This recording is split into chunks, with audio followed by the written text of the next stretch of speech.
नमस्कार, मेरा नाम है निखिल। आप देख रहे हैं न्यूज़ फॉर नेशन। हम पार्टी की ओर से लगातार जनता दरबार कार्यक्रम का आयोजन हो रहा है।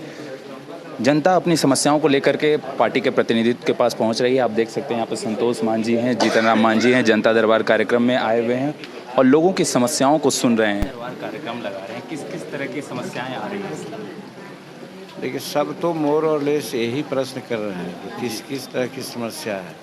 तो समस्या यहाँ कोई एक तरह की थोड़ी आती है। हाँ, ये है कि हम लोग शेड्यूल कास्ट के लोग हैं, आदिवासी शेड्यूल कास्ट या गरीब तबके के लोग विशेष करके जो समस्या से जूझ रहे हैं वो लोग आते हैं। उन समस्याओं में सबसे ज़्यादा समस्या ज़मीन की आ रही है। ज़मीन पर कब्जा नहीं है, ज़मीन उनको रहने के लिए नहीं है, ज़मीन उनको खेती करने के लिए नहीं है। यदि है भी कहीं तो कोई उसको ग्रैब कर लेते हैं। बिहार सरकार की ज़मीन मिली नहीं, मिली भी है तो उस पर डिमांड नहीं बना है, या डिमांड भी बन गया तो उस पर कब्जा नहीं है। इस तरह की समस्याएं बहुत आ रही हैं। समस्याओं का निवारण हो पा रहा है मैडम? देखिए, कहा जाता है ना कि भाई समस्या, हम यहाँ अथॉरिटी नहीं है कि हम उसको बात करेंगे, लेकिन एक जो हम लोग का पद है, विधायक हैं, पूर्व मंत्री हैं, उस नाम पर हम यदि लिखते हैं, बोलते हैं तो सरकारी महकमा के लोग उसको देखते हैं। तो उसी आधार पर जो भी हमारे पास समस्या आती है उसको अभी होता है तो टेलीफोन से भी बात कर लेते हैं, और नहीं होता है तो हम अपने पीएस को बोलते हैं कि इस पर एक अनुशंसा पत्र बना दिया जाए कि ये काम हो, और वो अनुशंसा पत्र की कॉपी जो देते हैं हमको, उनको दे देते हैं। तो लोगों को संतुष्टि होती है कि हमारा काम आगे बढ़ा है या उसके लिए कोई पैरवी किया है। यही यहाँ पर है, यहाँ फल मिल जाता है तुरंत, सो बात नहीं है।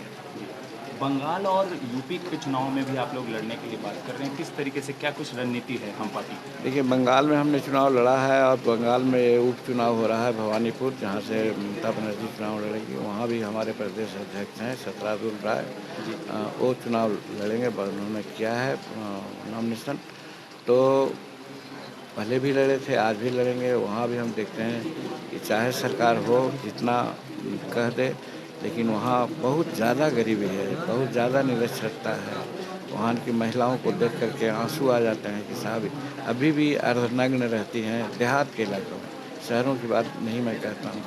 तो इस तरह से हम वहाँ गए हैं, लोगों में कहते हैं। जहाँ तक उत्तर प्रदेश का है तो उत्तर प्रदेश के बारे में हमने अभी नहीं सोचा है। एक बात हमने कह दिया है कि हम यहाँ एनडीए में हैं और माननीय मुख्यमंत्री नीतीश कुमार जी के साथ हैं। अगर नीतीश कुमार जी वहाँ लड़ेंगे और हम उनसे कहेंगे कि हमको भी लड़ने का मौका दिया जाए, तो अगर वो हमको सीट देते हैं तो हम चुनाव लड़ेंगे, नहीं तो बिना गठबंधन के चुनाव हम वहाँ नहीं लड़ेंगे। बिना गठबंधन के चुनाव नहीं लड़ेंगे।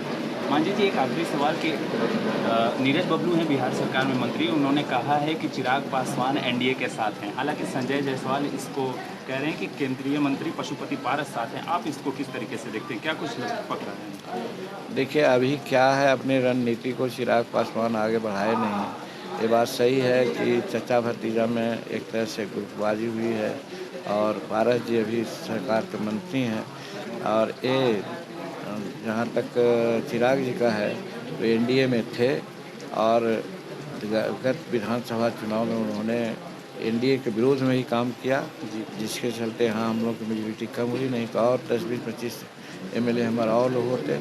तो अभी नहीं कहा जा सकता है कि एनडीए के साथ हैं कि नहीं हैं, लेकिन हम कहते हैं कि अगर अपनी गलती सुधार करके चिराग साहब आना चाहते हैं एनडीए में, तो एनडीए का हमको अथॉरिटी नहीं है, लेकिन हम कम से कम अकेला दम पर उनको समर्थन दे सकते हैं।